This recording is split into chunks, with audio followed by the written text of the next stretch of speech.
Hey y'all, I'm back with a new book that I'm going to read, and I'm real excited because this is one of my all-time favorite books, Ella Enchanted by Gail Carson Levine.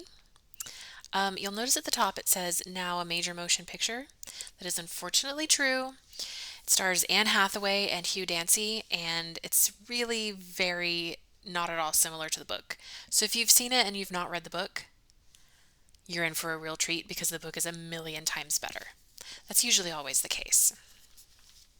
So here we go. Ella Enchanted, Chapter 1. That fool of a fairy Lucinda did not intend to lay a curse on me. She meant to bestow a gift. When I cried inconsolably through my first hour of life, my tears were her inspiration. Shaking her head sympathetically at Mother, the fairy touched my nose. My gift is obedience. Ella will always be obedient. Now, stop crying, child. I stopped. Father was away on a trading expedition as usual, but our cook, Mandy, was there. She and Mother were horrified, but no matter how they explained it to Lucinda, they couldn't make her understand the terrible thing she'd done to me. I could picture the argument. Mandy's freckles standing out sharper than usual, her frizzy gray hair in disarray, and her double chin shaking with anger. Mother still and intense, her brown curls damp from labor, the laughter gone from her eyes. I couldn't imagine Lucinda. I didn't know what she looked like. She wouldn't undo the curse. My first awareness of it came on my 5th birthday. I seem to remember that day perfectly, perhaps because Mandy told the tale so often. For your birthday, she'd start, I baked a beautiful cake, 6 layers. Bertha, our head maid, had sewed a special gown for me. Blue as midnight with a white sash. You were small for your age even then, and you looked like a china doll, with a white ribbon in your black hair and your cheeks red from excitement. In the middle of the table was a vase filled with flowers that Nathan, our manservant, had picked. We all sat around the table. Father was away again. I was thrilled. I had watched Mandy bake the cake and Bertha sew the gown and Nathan pick the flowers. Mandy cut the cake. When she handed me my piece, she said without thinking, "Eat." The first bite was delicious. I finished the slice happily. When it was gone, Mandy cut another. That one was harder. When it was gone, no one gave me more, but I knew I had to keep eating. I moved my fork into the cake itself. "Ella, what are you doing?" Mother said. "Little piggy," Mandy laughed. "It's her birthday, lady. Let her eat as much as she wants." She put another slice on my plate. I felt sick and frightened. Why couldn't I stop eating? Swallowing was a struggle. Each bite weighed on my tongue and felt like a sticky mass of glue as I fought to get it down. I started crying while I ate. Mother realized first. "Stop eating, Ella," she commanded. I stopped. Anyone could control me with an order. It had to be a direct command, such as "put on a shawl" or "you must go to bed now." A wish or a request had no effect. I was free to ignore, "I wish you would put on a shawl," or "why don't you go to bed now?" But against an order, I was powerless. If someone told me to hop on one foot for a day and a half, I'd have to do it. And hopping on one foot wasn't the worst order I could be given. If you commanded me to cut off my own head, I'd have to do it. I was in danger at every moment. As I grew older, I learned to delay my obedience, but each moment cost me dear, in breathlessness, nausea, dizziness, and other complaints. I could never hold out for long. Even a few minutes were a desperate struggle. I had a fairy godmother, and Mother asked her to take the curse away. But my fairy godmother said Lucinda was the only one who could remove it. However, she also said it might be broken someday without Lucinda's help. But I didn't know how. I didn't even know who my fairy godmother was.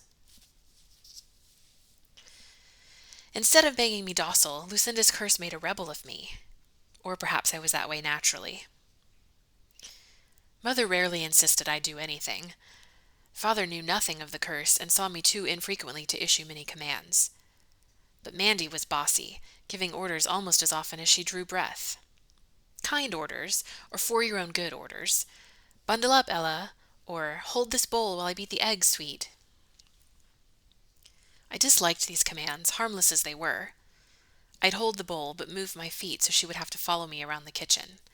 She'd call me minx and try to hem me in with more specific instructions, which I would find new ways to evade. Often it was a long business to get anything done between us, with Mother laughing and egging each of us on by turn. We'd end happily, with me finally choosing to do what Mandy wanted, or with Mandy changing her order to a request. When Mandy would absent-mindedly give me an order I knew she didn't mean, I'd say, "Do I have to?" and she'd reconsider. When I was 8, I had a friend, Pamela, the daughter of one of the servants. One day she and I were in the kitchen watching Mandy make marchpane. When Mandy sent me to the pantry for more almonds, I returned with only 2. She ordered me back with more exact instructions, which I followed exactly, while still managing to frustrate her true wishes. Later, when Pamela and I retreated to the garden to devour the candy, she asked why I hadn't done what Mandy wanted straight off. "I hate when she's bossy," I answered. Pamela said smugly, "I always obey my elders." "That's because you don't have to." "I do have to, or Father will slap me." "It's not the same as for me. I'm under a spell." I enjoyed the importance of the words. Spells were rare. Lucinda was the only fairy rash enough to cast them on people. "Like Sleeping Beauty?" "Except I won't have to sleep for 100 years. "What's your spell?" I told her. "If anybody gives you an order you have to obey, including me?" I nodded. "Can I try it?" No. I hadn't anticipated this. I changed the subject. "I'll race you to the gate." "All right, but I command you to lose the race." "Then I don't want to race." "I command you to race, and I command you to lose." We raced. I lost. We picked berries. I had to give Pamela the sweetest, ripest ones. We played princesses and ogres. I had to be the ogre. An hour after my admission, I punched her. She screamed and blood poured from her nose. Our friendship ended that day. Mother found Pamela's mother a new situation far from our town of Frel. After punishing me for using my fist, Mother issued one of her infrequent commands, never to tell anyone about my curse. But I wouldn't have anyway. I had learned caution. When I was almost 15, Mother and I caught cold.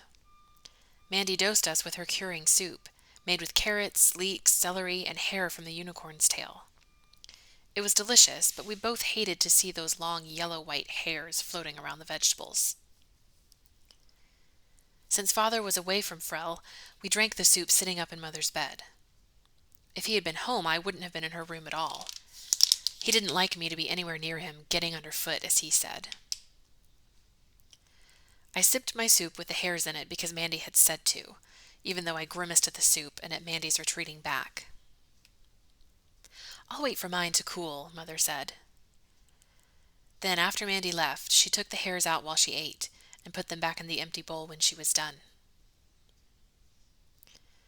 The next day I was well, and Mother was much worse, too sick to drink or eat anything. She said there was a knife at her throat and a battering ram at her head. To make her feel better, I put cool cloths on her forehead and told her stories. They were only old familiar tales about the fairies that I changed here and there, but sometimes I made Mother laugh. Except the laugh would turn into a cough. Before Mandy sent me off for the night, Mother kissed me. "Good night. I love you, precious." They were her last words to me. As I left the room, I heard her last words to Mandy. "I'm not very sick. Don't send for Sir Peter." Sir Peter was father. The next morning she was awake, but dreaming. With wide open eyes, she chattered to invisible courtiers and plucked nervously at her silver necklace. To Mandy and me, there in the room with her, she said nothing. Nathan, the manservant, got the physician, who hurried me away from Mother's side. Our hallway was empty. I followed it to the spiral staircase and walked down, remembering the times Mother and I had slid down the banister. We didn't do it when people were around. "We have to be dignified," she would whisper then, stepping down the stairs in an especially stately way. And I would follow, mimicking her and fighting my natural clumsiness, pleased to be part of her game. But when we were alone, we preferred to slide and yell all the way down, and run back up for another ride, and a third, and a fourth. When I got to the bottom of the stairs, I pulled our heavy front door open and slipped out into bright sunshine. It was a long walk to the old castle, but I wanted to make a wish, and I wanted to make it in the place where it would have the best chance of being granted. The castle had been abandoned when King Gerald was a boy, although it was reopened on special occasions for private balls, weddings, and the like. Even so, Bertha said it was haunted, and Nathan said it was infested with mice. Its gardens were overgrown, but Bertha swore the candle trees had power. I went straight to the candle grove. The candles were small trees that had been pruned and tied to wires to make them grow in the shape of candelabra. For wishes, you need trading material. I closed my eyes and thought. If Mother gets well quick, I'll be good, not just obedient. I'll try harder not to be clumsy, and I won't tease Mandy so much. I didn't bargain for Mother's life, because I didn't believe she was in danger of dying. That's chapter 1. We'll see you next time for chapter 2.